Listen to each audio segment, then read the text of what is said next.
So, I love television. Yes, I love TV. Of course, if you watch my channel, you know I talk a lot about movies, and I also talk about television, but I don't usually get to talk about how much I actually love the format of television. Most of the time I talk about how I love the big screen, how we have to save movie theaters, and how movies are so important.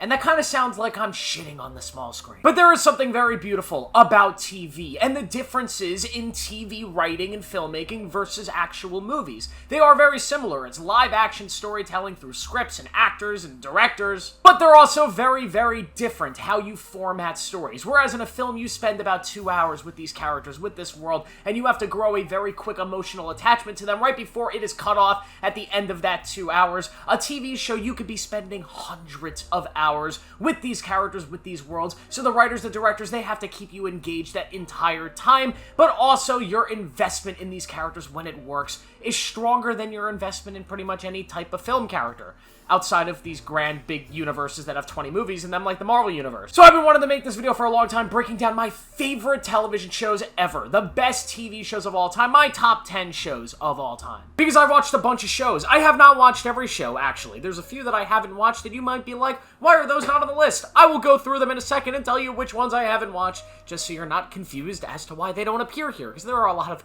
amazing TV shows out there that are just really long, and I haven't gotten around to watching them. I also want to make some rules for this video. This will only be TV shows that have more than one season and are a series so far. So any show out there that is a limited series, so like only one season, something like Chernobyl, I will not be covering here. Even Shogun, which will eventually be more seasons, but as of right now, I'm considering it to be a limited series. That will not be included here. So although there are some limited series out there that are absolutely spectacular, some of the best television out there, they're not going to be on this list. This is just multiple season shows. I will be making a list eventually, maybe this week, of my top 10 limited series of all time, so stay tuned for that. Alright, these are the shows that I have yet to watch. Let's go through them really fast. The Wire. I actually watched the first season of this show, and I was just not feeling it. Maybe it gets better, maybe I'll get around to finishing it.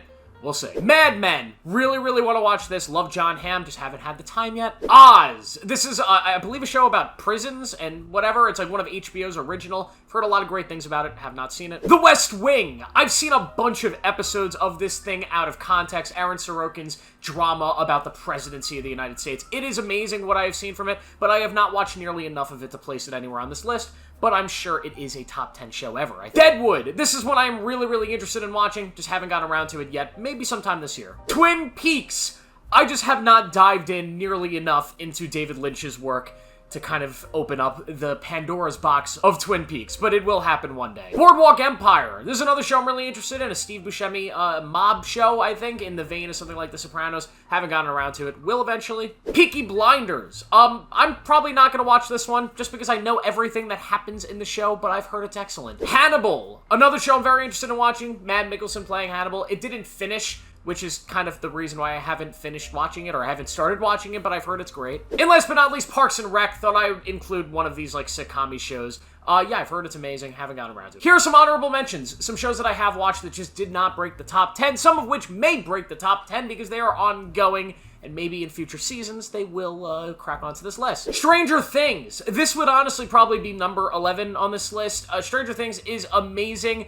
I'm just waiting for that final season. Alright, if that final season sticks to landing and gives us the satisfying conclusion to this story, it will easily be a top 10 show of all time for me. But as of right now, it is just missing the list because we do not have that conclusion. House of the Dragon. I know a lot of people hate Season 2. I enjoyed Season 2. I actually loved it, and I love Season 1, and I love Game of Thrones. If this show is a slam dunk in Season 3 and 4, it'll probably be a top 10 show of all time for me. Squeeze right at the bottom of this list. Is right now honorable mention. Next up is The Office. I mean, it's The Office. I gotta mention it at some point in a video like this. I've watched it more than most of the shows I will be talking about on the list, but I just don't think it's as good as some of those shows. The Fresh Prince of Bel-Air, probably my favorite sitcom of all time. I grew up watching this show pretty much every single day. Absolutely love it. I love Will Smith. Hear who he slaps. The Walking Dead, another show I just absolutely adore, but I gotta be honest with myself. Is it a top 10 show of all time? I mean, come on, maybe. Black Mirror. There is so much good stuff in Black Mirror, but there's also just a lot of bad stuff in Black Mirror. So yeah,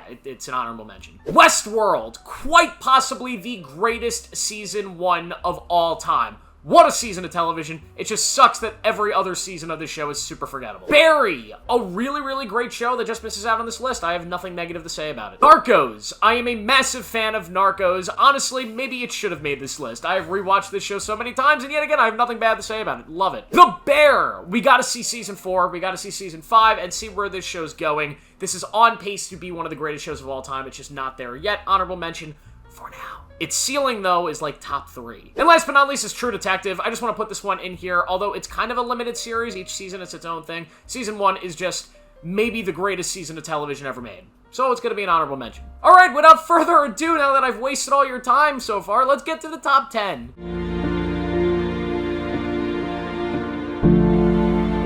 So, of course, we're opening this list with a classic, a show that had so much impact on me as a child. Of course, my parents let me watch this show as a kid, which might have been a mistake, as it freaked me the hell out, and I still get scared of flying on planes today because of it. I'm talking about Lost, which was created by Damon Lindelof and He Who Shall Not Be Named because he made The Rise of Skywalker. Lost is a show about a plane that crashes on an island, and the people have to survive, only to find out that the island is really weird. There are very, very odd and strange things happening on this island, like polar bears appearing out of nowhere and smoke, black smoke that is hunting people down and trying to kill them. That's just kind of like the ground level description of this show. This show is an absolute mystery that's driven by its characters. It's got a large cast of characters who are all absolutely incredible, between Jack, Kate, Sayid, Hurley, Sawyer. All the characters in the show are great. The bad guys are amazing. I think John Locke is one of the best characters on TV of all time. The mystery of this show is thrilling and engaging, matched with the music and the intrigue and the suspense. The dangers feel dangerous. The bad guys feel really bad, but everybody's kind of got a purpose and a drive in the show that makes sense. The show is a little bit too long,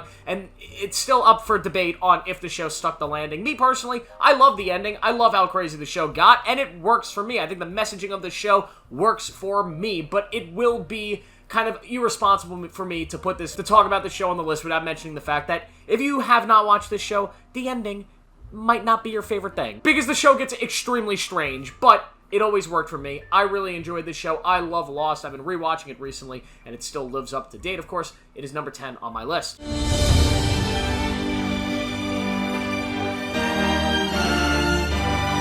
Yes, there's gonna be some animes on here, and how can I talk about anime or TV shows without mentioning One Piece? I mean, come on. You can make a very strong argument that by default it's the greatest show of all time, the greatest manga of all time, because of how long it's been going. The story, the world building, the characters. It is one of the most insane things that has ever been created, and if you have no idea what One Piece is, give it a try. It's not just a cheesy show about pirates and people yelling and screaming and doing anime stuff. It's actually a show that has an insanely large world, a cast of characters who are incredibly charming, some of the most badass fights and action sequences and arcs you will ever encounter, and just a journey that feels like it's worth taking. This show is a commitment. It is over 1,000 episodes, and it keeps trucking and trucking and trucking. It is still going, and there's no end in sight, but there was really no better reward than finishing this show or catching up to this show and seeing some of these arcs. I mean, the Marineford arc felt like one of the most satisfying conclusions to the first half of a show I could ever encounter. It is so brilliantly done. The action, the badassery, so much of what happens in the first half of this show is incredible. Then the second half just turns it up to 10, watching Luffy go from being this random little pirate boy to being one of the most badass dudes in the entire One Piece world. It is so, so good, and the music is perfect. Go watch One Piece. Game of Thrones.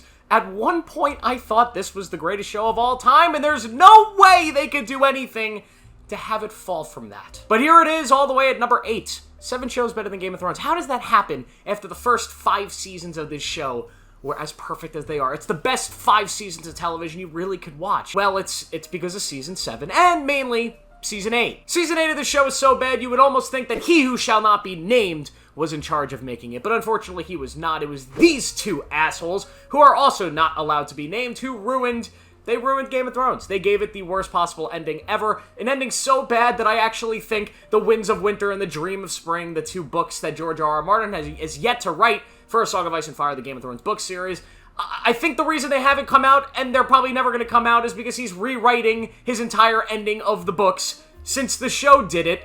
and did it 10 times worse than he was probably going to do it. But the first 5 seasons of Game of Thrones are so perfect that I just can't not put this on the list. The characters, the world building, everything about this world is amazing and insane. I think about Game of Thrones every single day. Tyrion, one of the greatest characters to ever be written until the final few seasons. Jon Snow, one of the greatest characters to ever be written until the final few seasons. Cersei, one of the best villains, most hated villains in TV to ever be written until the final couple seasons. Tywin Lannister is my favorite character in any fantasy thing ever. He's just such a badass. Everything with him in those first 5 seasons is absolutely stunning. Joffrey, so easy to hate. Stannis, the Manus, all the characters, the battles, the grittiness, the fact that anybody could die at any single point. This show is perfect until season 7 and season 8.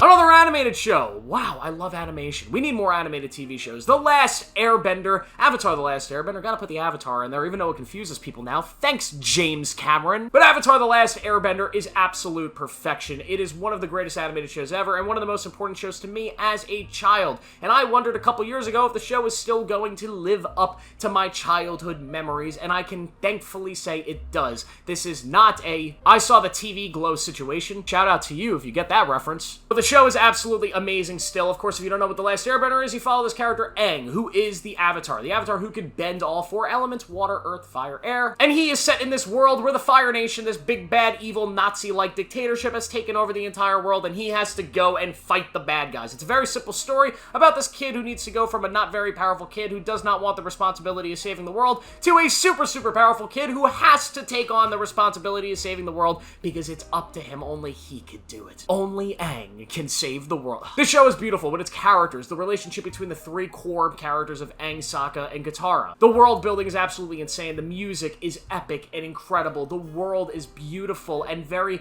kind of akin to the cultures that they were basing it off of, and just everything about this show, the arc of Zuko, Uncle Iroh, the Fire Lord being voiced by Mark frickin' Hamill. I love the show.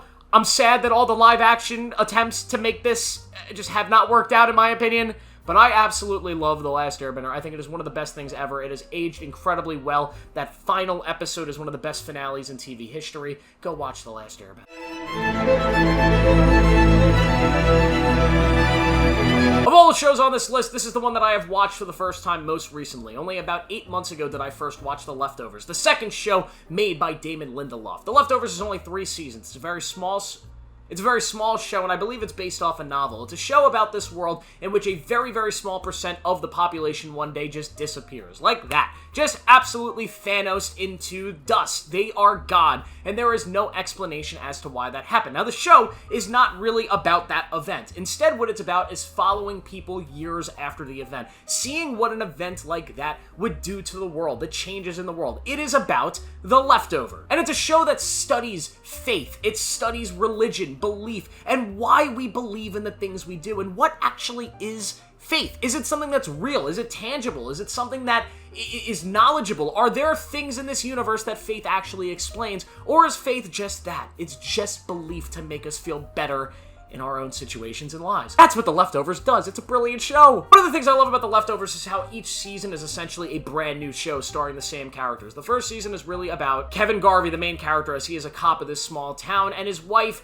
and his family. His wife, who has joined this weird cult that have their own beliefs on what that disappearance event meant. You have Nora, who has lost pretty much more than anybody because of that event. You have all these people in this town just kind of trying to live on, and that's what the first season's really about. Then the second season just goes, holy shit, we're gonna pump it up to 10. The second season, one of the best seasons of television ever. Move locations to this brand new area, this area that was completely untouched by the disappearances of all the people, and it just creates a new realm of storytelling and emotional beats to go off of. Season 2 is so surprising, so amazing. Season 3, the final season of the show, a little rushed, but I do think this show meets an incredible conclusion that really stresses the themes of this show. One of the things I love about The Leftovers is it truly spoke to me, at least where I was mentally at that point in my life. As somebody who is not a very religious person, but is open to religions and kind of open-minded when it comes to the world, trying to figure out what the hell's going on here and find explanations to some of the craziest, weirdest things that happen on this planet. This is a show that kind of brought me to ease with some things, because this show taught me that there are some questions that we will just never truly have the answers to. So we have two options: to believe in some sort of answer with no evidence, in the absence of evidence, because it makes us feel better, or to just keep looking or ignore the issue altogether. Those are really the only options we have in this life, and that's what this show does so well. It amplifies those thoughts in one of the smartest ways you could possibly imagine. Go watch The Leftovers. It's brilliant.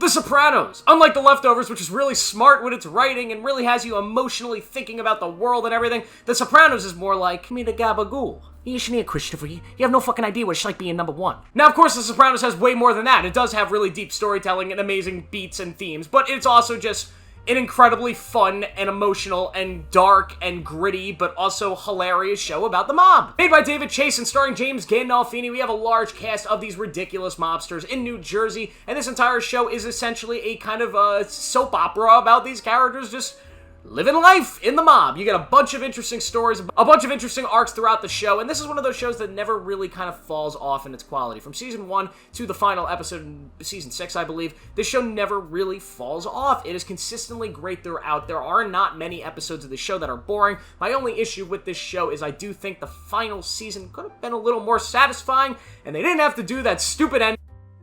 Then I know every time I talk about The Sopranos, I have to put a thing like that in my video, because it's stupid. But this is an amazing show with some of the best performances on TV ever. I just don't think it's ever elevated to the greatness levels of the shows that are going to be right ahead of this, but it is still one of the best things to ever be put on TV. It's actually maybe responsible for most of the shows that come after this, because it was kind of the beginning of this TV boom we had in the 2000s. My favorite anime of all time, my favorite animated show of all time, Attack on Titan. Despite the fact that the final season took like 6 years to come out because they split it into like 4 mini-seasons. That was stupid. But Attack on Titan to me is one of the greatest shows ever. It's one of the greatest things ever. It is an incredible show that completely had me hooked from the first episode, and the journey to go all the way from where it starts to where it ends is one of the most remarkable things I've ever experienced watching storytelling. The world of Attack on Titan is huge. This world where these people are secluded to living within this country that is surrounded by walls that protect them from these titans, these man-eating giants that are just not very nice. Having to fight those titans and become part of the scouts and learn how to zip around like Spider-Man with those things is so cool. And the characters of Eren, Mikasa, Armin, Commander Erwin, Levi, they are just all so amazing. They have their own traits. They feel so different from each other, and you just get so attached to each and every one of them. This show is so epic, and how the world grows and expands into season 4 and where the show ends up going is so surprising, unpredictable, badass, the best music of any animated show ever. I mean, this show, I can go on for hours and hours and hours. The themes, I really kind of like where the show left off. There's some stupid things about it that I can complain about, but I'm not going to do that. I'm just going to say I think the ending is probably the best you could possibly hope for with a show like this. There's really no clean way to end a show like it, but it is just absolutely terrific in every which way or form. I know there are complaints about it, but I love it. And that Commander Erwin charge, beautiful.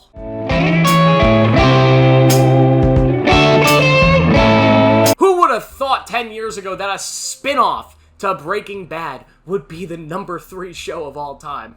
My God, Better Call Saul, what a show. The amount of people I've talked to in my life that have said, I love Breaking Bad, one of the best shows of all time. And then I go, have you watched Better Call Saul? And they go, Better Call what? You fools, go watch Better Call Saul. It is just, it's more Breaking Bad. There are 6 more seasons of Breaking Bad out there. Go watch it. Better Call Saul starts out as a very different show. It's a prequel to Breaking Bad, following, of course, Saul Goodman, aka Jimmy McGill, as he is breaking into being a lawyer. It's very much a family show about him and his brother Chuck that also includes Mike and slowly gets into many of the big world-building Breaking Bad aspects as you go through the show. As it starts out as kind of a very much a lawyer-type show, it's a courtroom show starring Jimmy McGill, it eventually transforms into a crime thriller, suspenseful drama. The show takes so many interesting turns. The new characters it introduces that are not in Breaking Bad, like Kim, like Chuck, are all incredible. Nacho being one of the best new characters, one of the best characters in the Breaking Bad universe. The show is so incredible, and although it's a prequel, it still manages to be so incredibly suspenseful because there are so many new characters and because there are so many things we didn't know about these characters. As the show slowly starts to connect to Breaking Bad, it doesn't just become kind of a nostalgia bait show of like, oh, look, this person from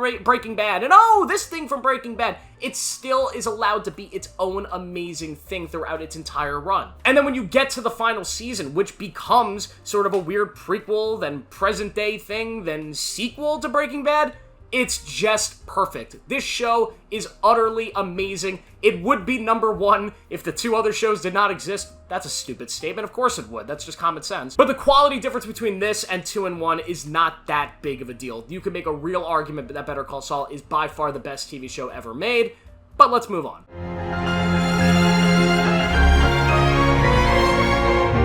I've been rewatching Succession lately. I've rewatched this show about 5 or 6 different times, and every single time I am amazed at how this thing exists. Succession, created by Jesse Armstrong, is a show that is essentially Game of Thrones, but in a corporate space. It's a show about kind of what Disney looks like, or Fox News looks like, if this was a company owned by family that are constantly fighting over who's gonna get to run the company. It's a corporate drama that ends up being one of the funniest, smartest, and just entertaining, suspenseful thrillers on TV. This is an incredible thriller. This shows some of the best characters on TV, between Kendall Roy, Logan Roy, Roman Roy. You could all tell they're part of the same family, right? Gregory Eggery, what a guy. I love Greg. Everybody in this show has an iconic moment, an iconic line, an iconic performance in 1 or 2 episodes. The show is never boring. There is not an unimportant episode. Every episode is meaningful. It pushes the story forward, and there are story threads from the first episode that connect all the way to the series finale in season 4. It is a brilliant show that felt like the entire thing was scripted on day one, and that is smart storytelling. Kieran Culkin as Roman Roy is one of the best characters, I think, on TV. His performance here is just incredible. And then Logan Roy, the badass patriarch of the family, just so epic. Brian Cox, legendary. This show is just epic. Season 4 was incredible. I was not completely satisfied by the ending my first watch through, but every watch through after that, I've actually grown to love the ending. I just wish there was more Succession. I wish they didn't end it after 4 seasons. I miss it so much. Go watch Succession. Some of the best music as well on TV. I've said that a lot in this video, but this is truly some of the best music on TV you'll find. And let's get to number 1, which, come on, it's obvious at this point. You all know what it is.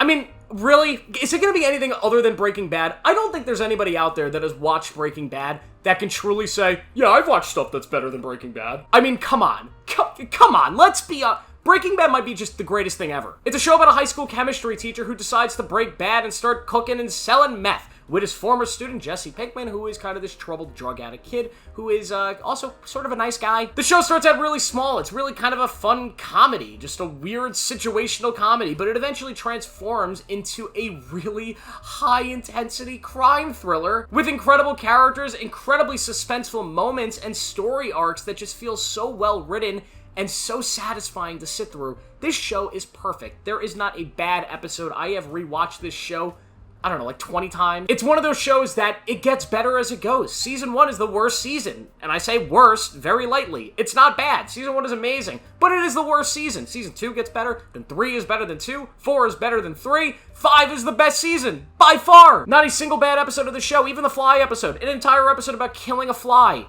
I love it. To me, there's nothing like Breaking Bad. There will never be anything like Breaking Bad. This was catching lightning in a bottle between Bryan Cranston as Walter White, between Aaron Paul as Jesse Pinkman, all of the other iconic characters, of course, Bob Odenkirk as Saul Goodman, Gus Fring, played by Giancarlo Esposito, being one of the best villains on TV, Mike. Every character is memorable. Every death is memorable. Where the show leads to, it's probably the greatest, most satisfying ending to any show ever. My baby blue, ba-ba.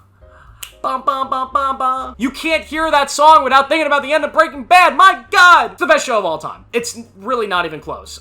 Succession gave it a run for its money, but no, it's just Breaking Bad. I mean, come on. Even Better Call Saul, which is amazing. Better Call Saul only exists because of Breaking Bad. So it can't ever be ahead of Breaking Bad. So yeah, that's it. What are your favorite TV shows of all time now that I've talked for a half an hour? Make sure to like this video, subscribe for more, turn on notifications. I post every day. I'll see you in the next one.